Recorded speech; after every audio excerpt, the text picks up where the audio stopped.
Hi, welcome to ThinkTech Asia, coming to you from Pioneer Plaza at downtown Honolulu. I'm your host, Hong Jiang, Associate Professor of Geography at UH Manoa.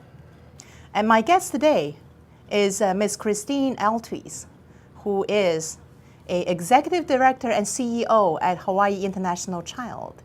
And our topic today is adopting from China, Chinese girls in Hawaii. I say Chinese girls because our viewers probably have noticed the adoption from China, mostly girls, and you see more of them in the US and in Hawaii. So we'll learn with Kristine about the procedures, experiences, issues, challenges of adopting from China. Kristine, so great to have you here. Thank you, great to be here. So you are working with the Hawaii International Child. Apparently it's talking about children, adopting children from all over the world. How many, talk about China, adopting from China vis-a-vis adoption from other countries. Okay, so inter-country adoption began as a more common thing in the US in the 50s as a result of the Korean War. And the US has always been known as sort of the leader internationally in volunteerism and humanitarianism. And so inter-country adoption was a natural progression for Americans who wanted to do something good. And as a result of the Korean War, many GIs over there began to notice that there were children left as a result of casualties of war. And so inter-country adoption started in the 50s. And then moved to Vietnam after the Vietnam War. You saw a lot of kids coming out of Vietnam for inter-country adoption. And it sort of stayed like that for a while with a few children maybe coming out of Central and South America, but it wasn't really until the late 80s and perestroika and glasnost and the fall of communism that we saw an opening of China and Russia for inter-country adoption. And that's when the field of inter-country adoption really took off and exponentially exploded in terms of interest and opportunity. And we saw hundreds of new agencies in the US in the early 90s, late 80s, and across the first world. So China in '92 started its formal inter-country adoption program. Now, HIC has been around since 1975. And in 1991, I went over and we did our first Chinese adoption and then became a registered, approved agency in China at that time. So how many Chinese children there are in Hawaii that you've worked with? We've brought out around 600, maybe 700. We haven't been keeping real good count, but I would say between 600 and 700, yes, since '92. And our parent company, Child and Family Service, also had a China program for a number of years, and they probably brought out another couple hundred. Our two organizations are now together, so we're actually an affiliate of Child and Family Service now. So the 600, 700 compared with the adoption from other countries, is this a larger number? Much larger number. My other large program was Russia, which I worked in from the early 90s through '99. And in '99, I stopped working in Russia. So those numbers don't compare to our Chinese program numbers. It's becoming like more of a phenomena that you see the Chinese, mostly girls. Talk to us about why mostly girls. And among these 600, 700, how many are boys? So why mostly girls? And this is just from what I've been told. This isn't necessarily a fact that I've been given by the Chinese government. But our understanding of the Chinese culture, at least historically, not so much today, but historically the Chinese preferred sons because as a predominantly agrarian society, if you have a son, when he grows up and marries, you gain a daughter through marriage. Whereas if you have a daughter, you lose your child, and then you have no one to help you or care for you in your old age, because things there were a little different than they are here in terms of what you have in your old age. Not so much now, but that was typically the reason. They also had the one-child policy that was instituted in 1976 with the Cultural Revolution. At that time, families were told they could only have one child. So if you can only have one, you would most likely choose a boy. So if your first child were a girl, you'd probably place her for adoption. So that's our understanding of why predominantly girls through that program for many years in the past. To answer the other part of your question, I believe we've placed about 10 boys since '92 through Are they healthy boys? They were healthy boys. They are healthy boys. Now, the program has changed dramatically, and it's now a very different program than it used to be. So we're actually now placing almost predominantly boys. That's very interesting. So I wanted to kind of go back to the beginning in the 1990s. How did the program work? And then talk about the changes. The program has always been what I call a dream program, thanks in part to the way the Chinese government has operated the program. It's been consistent, it's been highly organized and efficient. The process hasn't wavered or varied, unlike many other countries that we worked in where things change day to day. Clients would arrive to adopt their child and not know what to expect. With China, the adoption process was always very smooth, and we really owe a great debt of gratitude to the Chinese government for having gotten that right. The process in general is the same in any country. You apply with an adoption agency, you complete what's called a home study where they talk with you and make sure they know who you are and that your intentions for being parents are appropriate. You pass many clearances. You get approval from the U.S. government to immigrate your child to the U.S., which is a big part of it. You submit a dossier packet with our help to the sending country. For all inter-country adoption programs, that first set of processes is the same, regardless of which country. With China, after they approve you as a prospective parent, you then wait, and they send you, through the agency, a child match. And the child matches used to be a tiny little black and white photo, and in the years since, they've become larger color photos with a full sociodynamic medical write-up of the child. And then you, as the parents, have the opportunity at that point to say yes, please, or no, thank you to the child. So you can choose a different child if that child somehow doesn't meet your not actually. expectation. Yeah, we the intention of the pre-adoption training and leading up to that match receipt is helping the parents understand what the reality of inter-country adoption is, so that they're not expecting something that might not be realistic, and that their reasons for wanting to be parents are really the kind of reasons that will work for everybody in the end. So if you have to say no to a specific child, there need to be very good reasons. And usually the reasons were because some undiagnosed medical condition was found in the paperwork. We had a few tragic cases where children passed away before the parents arrived to pick them up. Oh my God. And then those parents were given another child. But generally, we encourage the parents to be open-minded and not say no unless they have a very, very good and serious reason. Let's talk about the regulations or requirements from the Chinese government for the adoptive children. Because my understanding is that there will be certain, like maybe age limit, who are the priorities. Would a single person, man or woman, allowed to adopt? Does that change over time? What about gay and lesbian adoption? All these questions. Good questions. So what we've seen in inter-country adoption is that the parameters and the requirements have changed over time. Keep in mind that in the early 90s, when Russia and China came on board, those programs became flooded with applicants because prior to that, there weren't large inter-country adoption programs. While at the same time in the U.S., the rate of infertility was rising dramatically. So what you had in the early 90s was a large number of families really wanting to adopt, and suddenly there were two apparently really great programs that would accept them.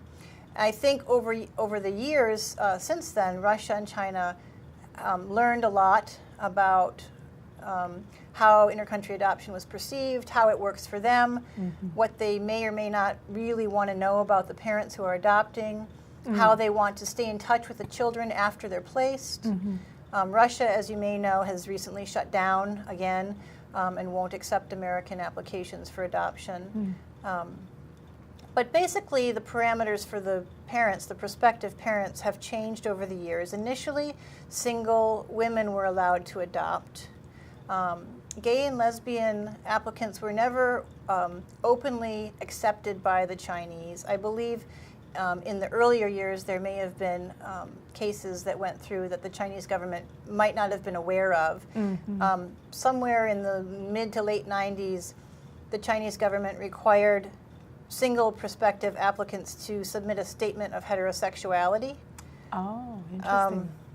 Yeah, and then I believe it was in 2008 when the Chinese adoption changed dramatically. Single women were no longer allowed. We do allow single women now. We, of course, embrace as an agency single applicants.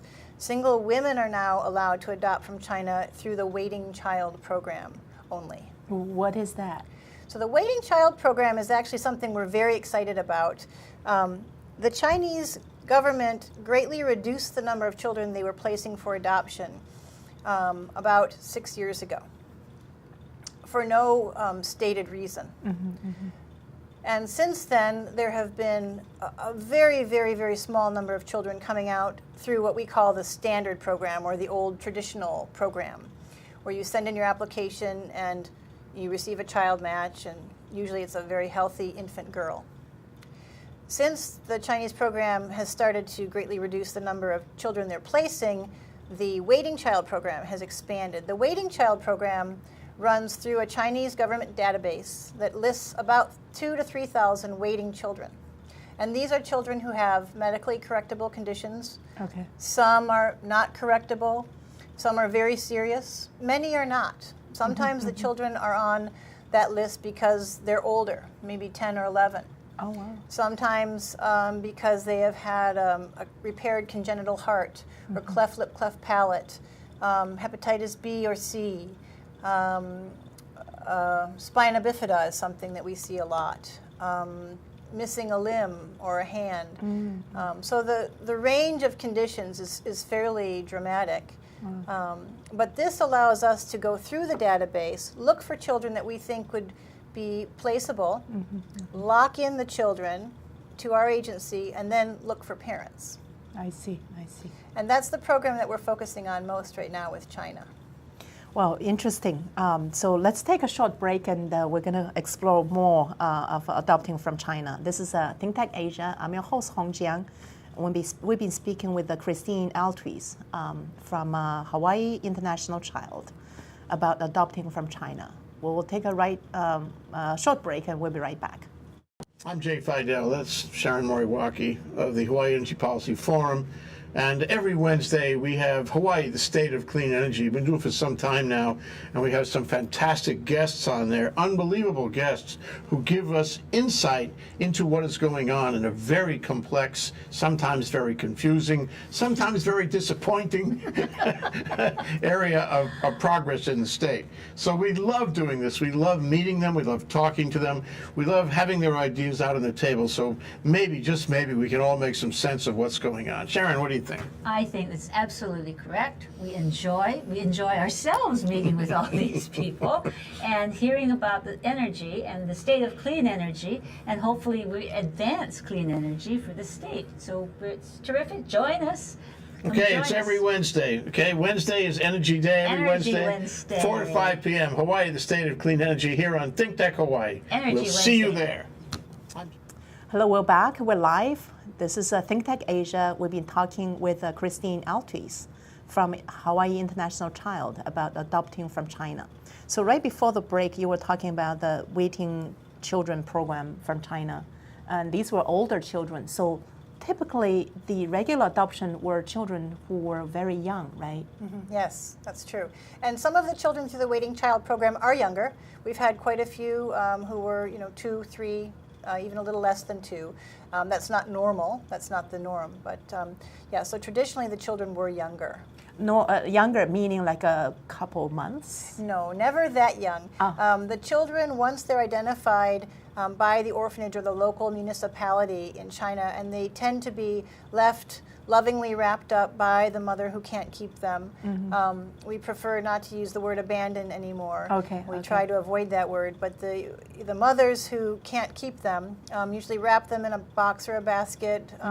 If they can, they'll put some identifying information, and they'll leave them in a place that's public, and they'll usually hide and wait to see that the child has been picked up.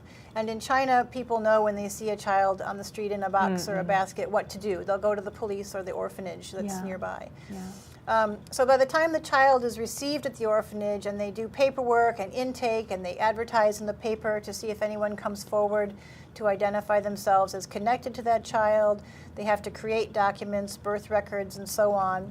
That takes quite a bit of time. They want to make sure that the birth parents aren't around and available to care for the child before they place the child. Or maybe sometimes the parents change their minds and went to look for their children. Yes, I would yes. just wonder. Yeah, I Yeah. mean, we certainly want to give the benefit of the doubt, and we do know that for those mothers, that must be the most heart-wrenching Yeah, yeah. and difficult decision.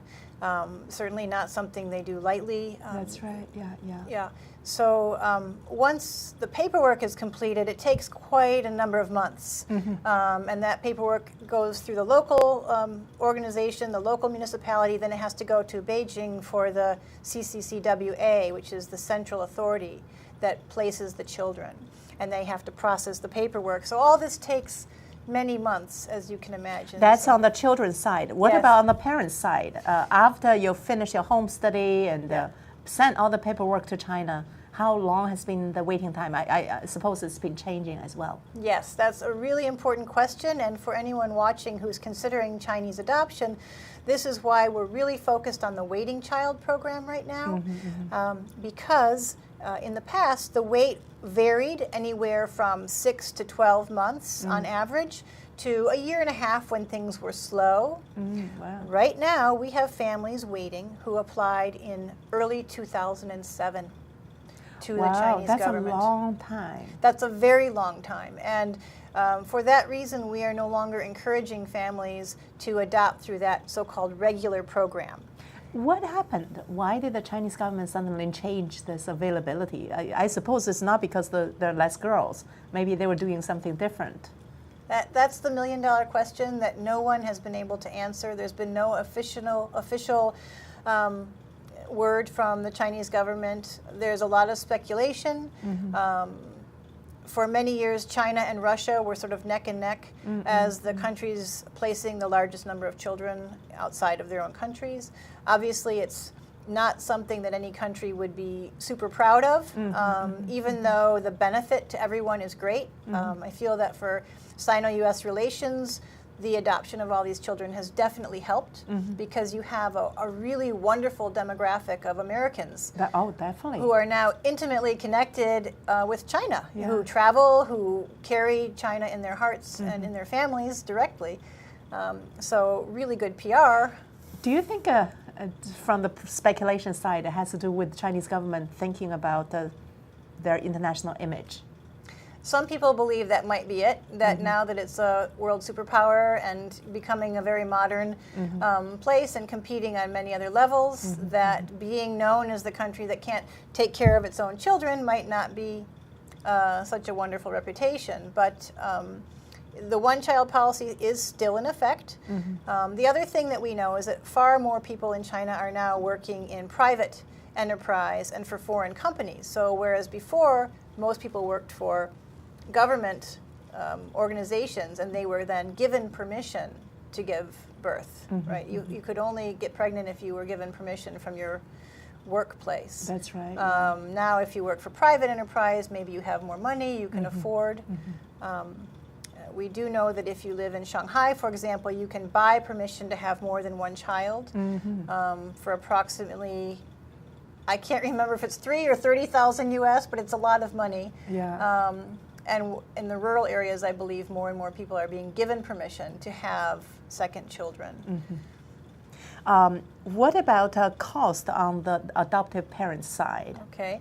In terms of adopting from China? Yeah, the cost hasn't really gone up that much in the past 15 years. we tell people on average to expect to spend about $30,000. That's a total, not just including the home study in the U.S. and also all the paperwork and the costs in China. Yes, that is our estimate of the total average, every single penny included, U.S. government fees, Chinese government fees, travel staying in China, getting all the paperwork done on this side. It's a lot of money. We wish it were free. It should be a free service that we provide, but unfortunately, we need to charge in order to keep the agency going. There are a lot of other third parties along the way who have fees. That's right. So average 30, maybe 35 in some situations if it drags on a bit. Talk about the experience. I understand you have adopted children from China, and the control room. Let's look at the first photo there. So the first photo is. Can you tell us who are in the photo? Yes. So I did not adopt all those children. The little Howley girl on the far left is my daughter, and then the girl who's second from the right is my daughter. The other two younger girls are my daughters. We call them China sisters because the three were adopted at the same time from the same orphanage, and they're all a few days apart in age. And the two women who adopted, or the two families who adopted those two girls are close friends of mine. So we are very fortunate in that we're able to spend time together and raise the girls together to some extent. We feel that's important for them. That's really nice for the girls that they already have almost like a natural family, extended family. Which they is do actually, call each other sisters. Yeah. That's right. Yeah. And where in China? They're from Fuzhou. Fuzhou. Okay, that's in southern China. Yeah. Talk about the experience of going to China, travel to China to pick up their child. It was mind-blowing. I did it only 5 years ago after having been working in adoption for more than 15 years at that point. And the interesting thing is that for me, in all those years of doing the work, I had twice before met children in orphanages who I really felt a very close connection to. And having seen thousands of kids in orphanages, I had to steel myself over time to not always feel a connection to try. Otherwise, you'll be adopting too many. Yes, well, I would have wanted to, but I went through the process like any other adoptive parent. The staff handled the paperwork for me. I didn't handle my own adoption paperwork. The woman in China who runs the program for us has been with us for 17 years, and she's like a sister to me. She's a really wonderful person. She handled our trip on that side.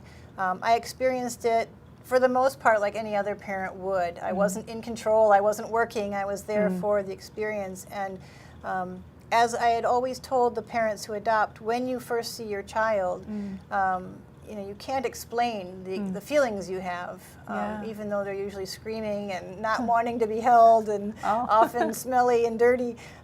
It's a life-changing moment, and I get goosebumps still thinking about it now.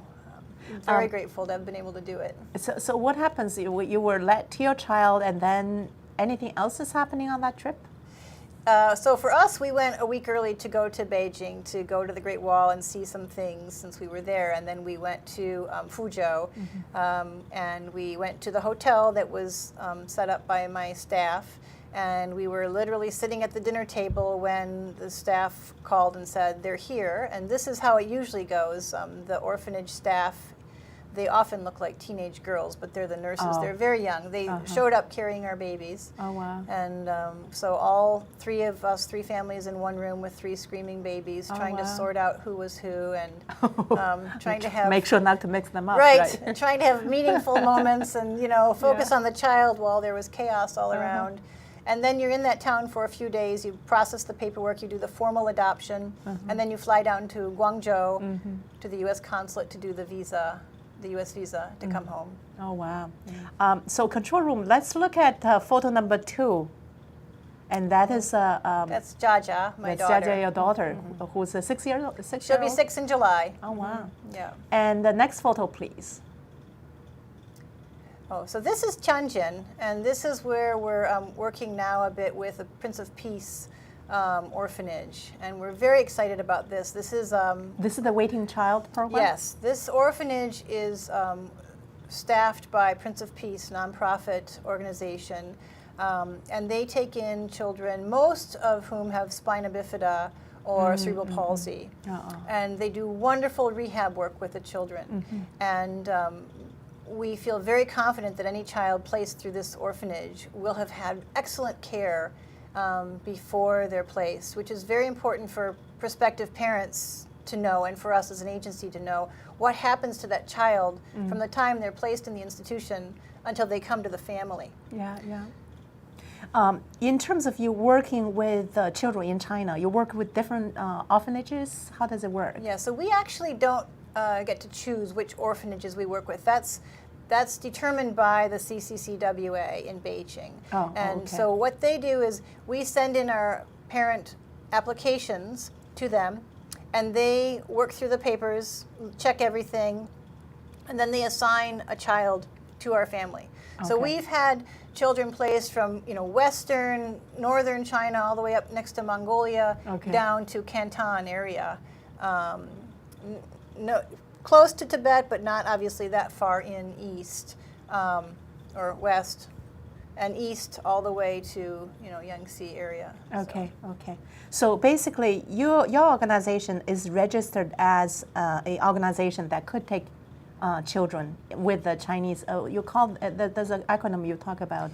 CCCWA. CCCWA. Yeah, that's the Chinese Children. I cannot remember because they recently changed. It used to be CCAA, but anyways, the Welfare Association. That's the organization that oversees these oversees adoption in China. Yes. Okay, yes. got it. Yeah. And it has done a wonderful job since the early 90s of handling these thousands of applications and the children's paperwork and putting it together and sending it back to the agencies. When is the most recent parents' trip that your organization helped to organize to China? So every week, every month, there's a family that goes usually. So family can go individually or with a pack? It used to be that our groups were 5, 6, 7 families. Okay. Recently, the groups have become families, groups of one, because what okay. we don't do is hold up families to wait to create a group. So once a see. family has a child assignment and the Chinese government has received the approval from the family saying, yes, we want this child, thank you very much, then the Chinese, about 2 or 3 months later, send back approval to travel. Okay. Then we organize the trip and we send the family over. Right now, are these travels mostly for the waiting children or regular adoption? Mostly waiting children. We get a regular adoption match and trip maybe every 3 months right now, 4 months. Oh, I see, I see. Yeah. Well, interesting experiences that you have talked about here that most people who have not adopted wouldn't know a lot of these ins and ends. So let's take a short break. This is ThinkTech Asia. I'm your host, Hong Jiang, and we'll be talking about adopting from China. We'll take a short break. We'll be right back. Hi, my name is Dr. Rafi. Every week, I'm right here at ThinkTech Hawaii, 3 p.m. on Mondays. My show is Boards' Bio Briefings. What do we do here? Well, we watch sperm swim. We see if they catch anybody. We check out the latest biosimilars. You know, the kind that, what was his name, the guy with the bicycle? I guess we forgot his name, but he was taking EPO and other human growth factors. We'll be talking about human growth factors. You want to know where to get some? Maybe I'll tell. Anyway, you can catch me, as I said, every week right here, Monday, 3 p.m., ThinkTech Hawaii, Dr. Rafi. You can also find me on Twitter, BioInfoMedical. Or you can catch me on Facebook, Dr. Rafael Boritzer. I'll be happy to converse with you. Aloha. Hi, we're back. We're live. This is ThinkTech Asia. I'm your host, Hong Jiang. And we've been speaking with Kristine Altwies, Executive Director and CEO at Hawaii International Child, about adopting from China.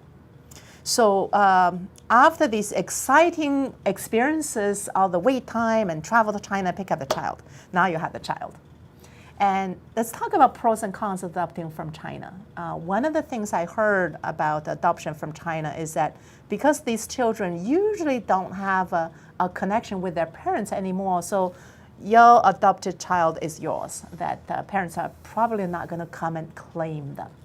Is that something that's accurate? I think if you were to poll many adoptive parents, that might have been a contributing factor to why they selected intercountry adoption.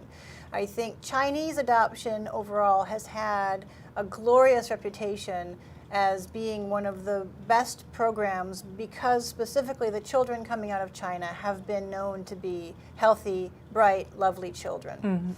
Of course, every child is unique, and we will never know what happens to a child in utero, at birth, before the parents get there. So, things could happen that would mitigate, how the child does. But in general, China has had a very good reputation, and the children have had a good reputation for those who are worried about how will my child be, how will my child adjust. I see. That might I have see. contributed. Other countries, a lot of the former Soviet countries, have had a lot of problems, a lot of fetal alcohol syndrome and attachment disorder cases, which we've heard see. about, Oh, that's and we interesting. haven't seen a lot of that from China. That doesn't mean all the children coming out of China are completely, without challenges. But to your question about sort of pros and cons of Chinese adoption, I think one of the biggest pros being in Hawaii is that we live in a dominantly Asian society here.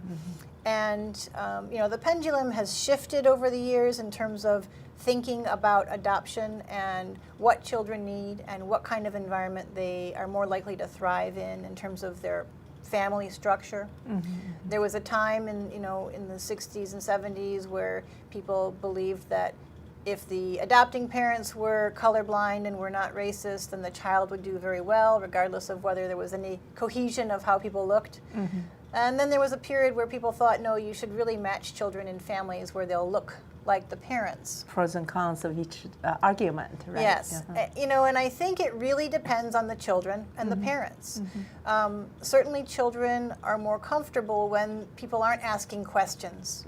Children don't like to stand out. Children don't like to look different or be weird, until a certain age when they really want to be weird and stand out. But for most of the childhood, a child would prefer to sort of blend in with everybody.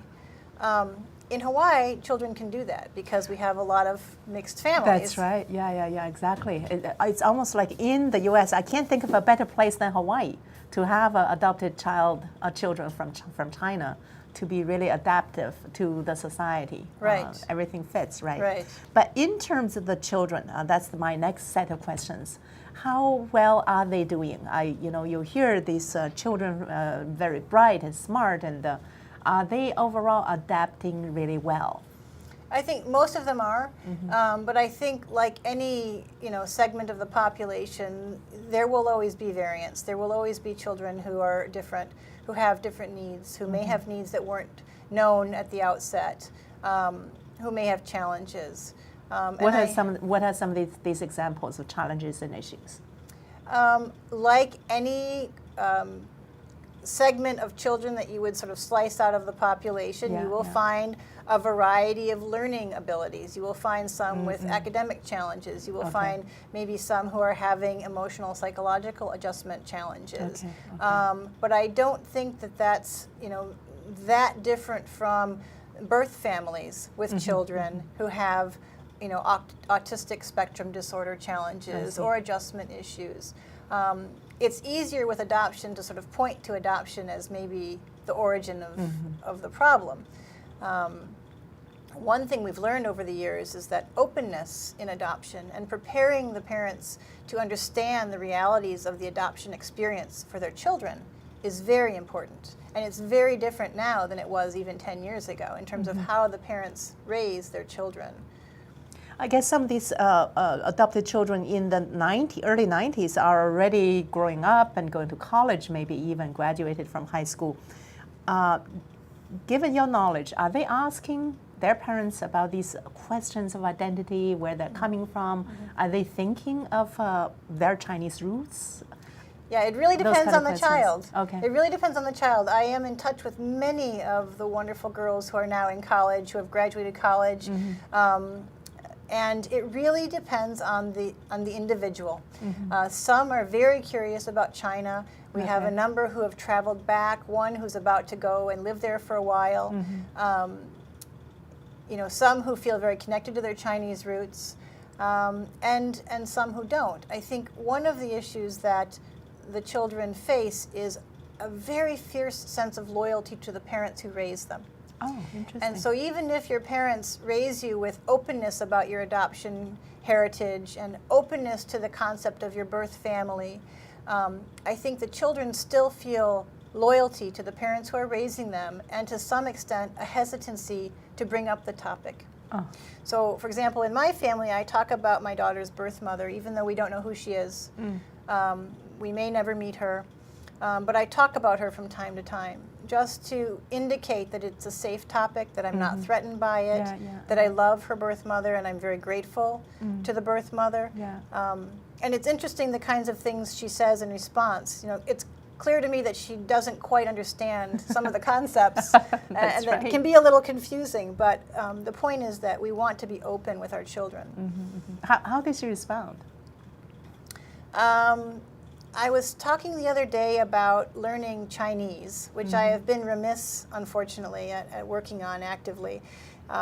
And she said, well, I don't need to, Mom, because I speak Japanese, because she takes Japanese at school. I said, well, Japanese is not Chinese. And she said, okay, maybe, pause. And then an hour or two later, she said, well, if I learn Chinese, then when my birth mom comes to live with us and we take walks around the block, I can speak to her.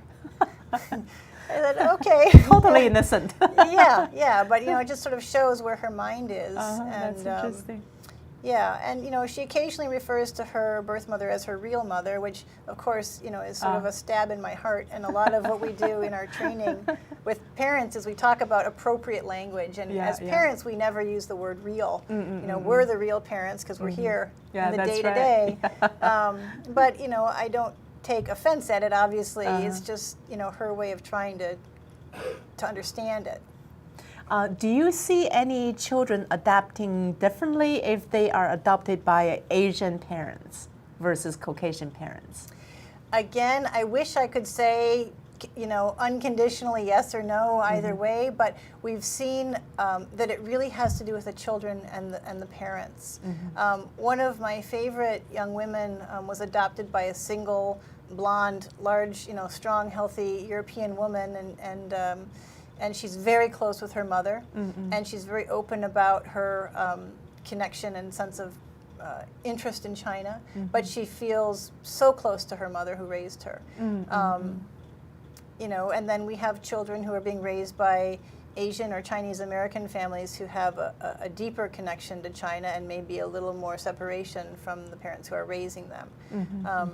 So I think it has to do with the specific personality of the child.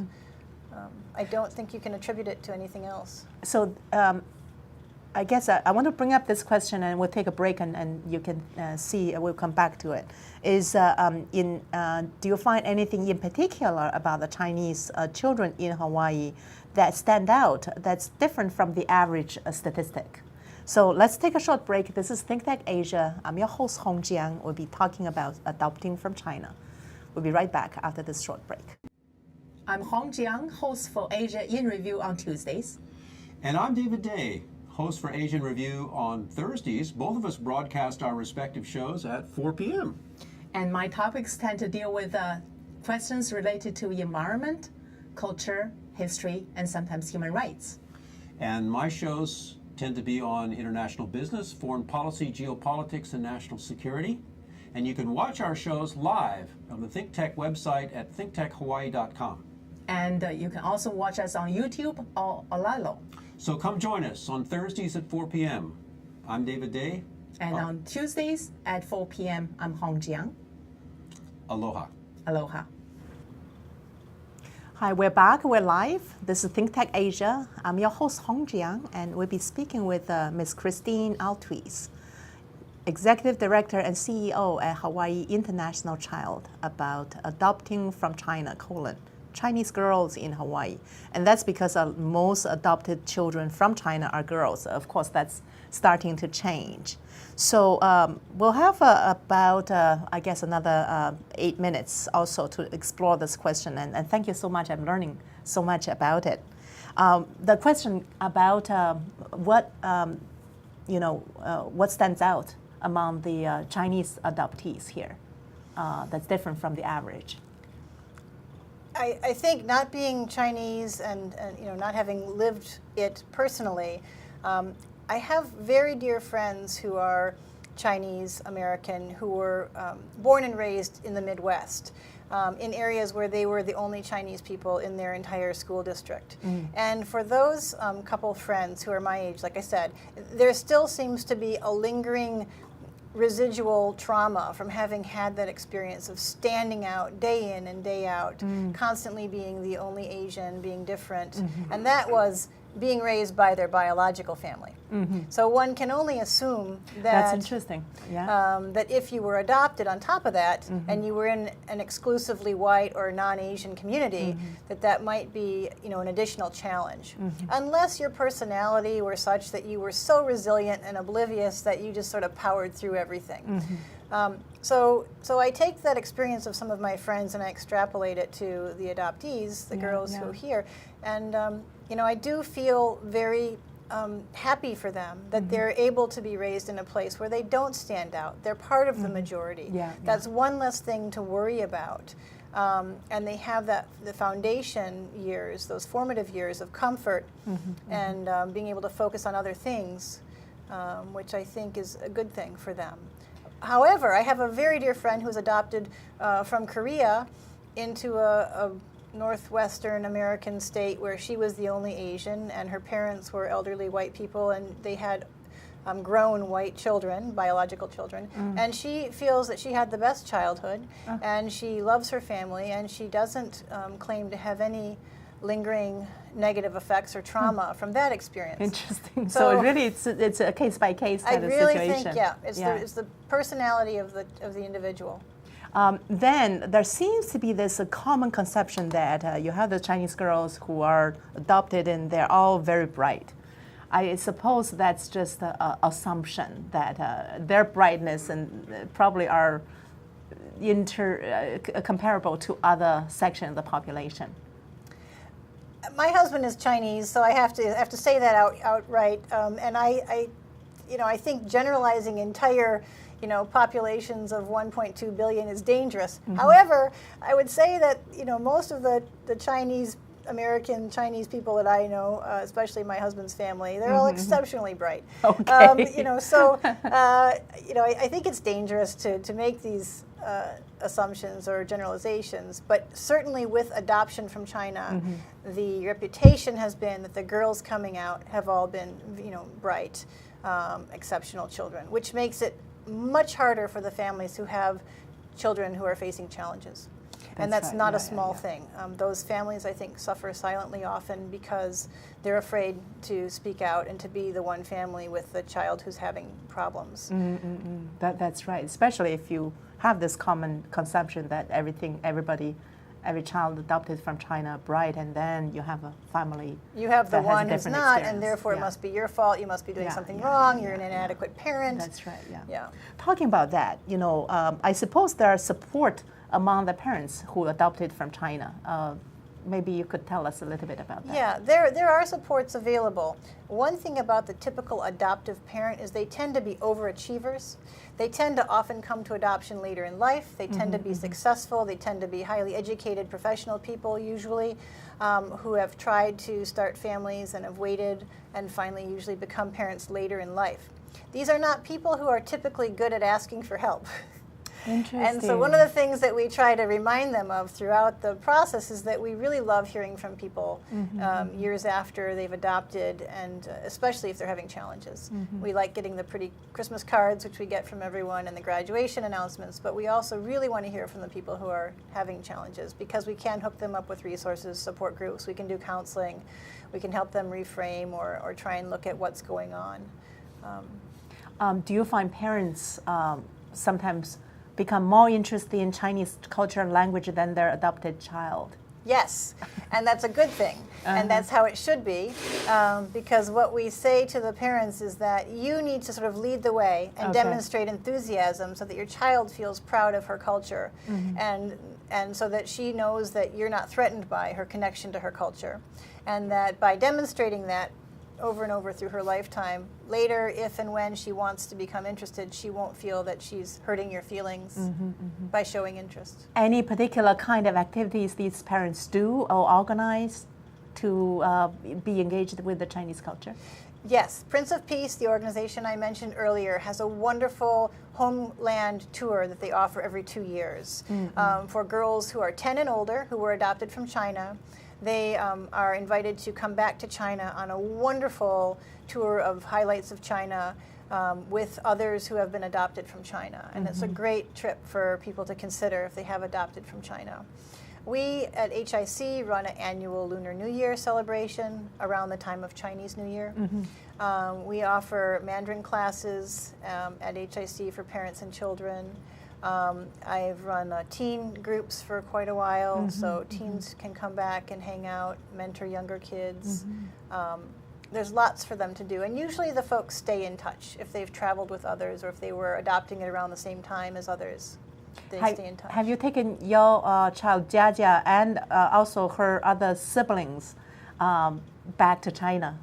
Have the adopted parents, your friends, adopted That's the a good siblings? question. I actually was talking with someone yesterday. I have a trip to China coming up in a couple weeks, and I was considering taking Jaja. And I think at this point I'm going to hold off. Both of my children have traveled internationally quite a bit, all 4 of them, over the years. My second daughter, or my older daughter, has been to many orphanages in Africa and Vietnam and so on. I think for Jaja, I'm going to wait because I'm not sure that at this age seeing an orphanage would leave the appropriate impact, and I don't want to confuse her or concern her. So I think in a few years, a trip for her back to China would be wonderful. Wow, that I can imagine. What about the future of China adoption program? Very good question. So as I said earlier, the standard program seems to be slowing down dramatically. We don't know what the future of that program holds. We're therefore strongly encouraging families to consider the waiting children. And for many of the families who are nervous about these children or about having a child with lifelong challenges, if they would talk and hear some of the stories that we can share of the children who've come out who are living very normal, average lives, who don't have weekly trips to the doctor or prosthetic legs or medications that are really cumbersome. A lot of the children just need one surgery or have had one surgery and just need a loving family or a family that's open to an older child. So I think, hopefully more and more families will consider these waiting children who are really in need of good families. And the program will continue, I think, like that with those waiting children for quite a while. A side question, with these waiting children, is cost lower? Cost is not lower. Okay. And it's a very good question. One thing we try and do in adoption is only charge what we need to keep the doors open. So the cost isn't based on whether you get a highly desirable child or a child who has more needs. It's sort of the cost is the same. After these, the particular orphanage you're working with I guess after you exhausted these waiting children, do you see a future of adopting from China? I don't think we'll exhaust the waiting children. Okay. I think the waiting children will always be there and be waiting. Around the world, there are over 1 million children waiting for adoption who have needs. I think we'll see a shift from healthy infant adoptions overseas to older and waiting children. For families who have their hearts set on healthy infants, we have domestic programs where children are placed right out of the hospital with waiting families. We're closing the program here. For people who wanted to contact you, how can they check out your information? We've just moved our offices. We're now at the Aloha United Way building on Vineyard and Ala Street. They can check out our website, which is adoptionhawaii.org, or they can call us. Okay, well, thank you so much, Kristine, for educating us about adopting from China. Thank you. Thank you. So again, this is ThinkTech Asia. I'm your host, Hong Jiang, and we'll be speaking with Kristine Altwies, Executive Director and CEO at Hawaii International Child, about adopting from China. And I want to thank our production manager, Ian Davidson, Communications Director, Chrissy Golfigan, and our Director, Jay Fidel. And I want to thank you, the viewer, for tuning in. I'll see you next Tuesday. Thank you. Goodbye.